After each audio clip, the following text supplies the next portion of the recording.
kwenye maisha, katika utafutaji, usipende kumwangalia mwenzao kafanikiwa jinsi gani kafanikiwa au kiasi gani kafanikiwa. Watu ambao wanaangaliana hivyo ni wafanyabiashara, wanaangaliana katika ushindani wa kitu fulani katika soko fulani. Lakini mtu binafsi katika utafutaji wa maisha, usipende kumwangalia mtu kafanikiwa jinsi gani. Angalia wewe ufanye nini ili ufanikiwe. Unajua kwa nini? Siri ya mtu ambaye alifanikiwa hawezi kukuambia, ipo mikononi mwake. Mo kaanza na biashara, Balesa kaanza na biashara mikate, Mo kachukua pesa kwa babake. Lakini siri hasa ya mtu ambaye alimfanya mpaka atoke awe bilionea mkubwa au aendelee kiuchumi au anaenda maisha mazuri, anaijua mwenyewe imekuwaje. Hata kuhadisia yeye hawezi kuhadisia siri yote.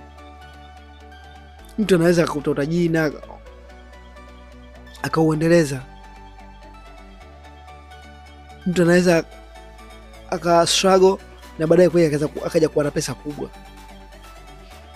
Kwa maana hiyo, wewe ukifanya jitihada zote za kuendelea, amini wewe ukifanya katika jitihada jambo fulani basi utafanikiwa. Lakini usiseme nikifanya katika jitihada katika jambo fulani basi nitafanikiwa kama fulani.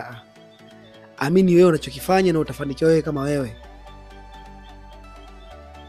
Hivyo katika utafutaji usiangalie mtu. Tafuta mwenyewe, amini unavyoamini wewe mwenyewe, pambana basi.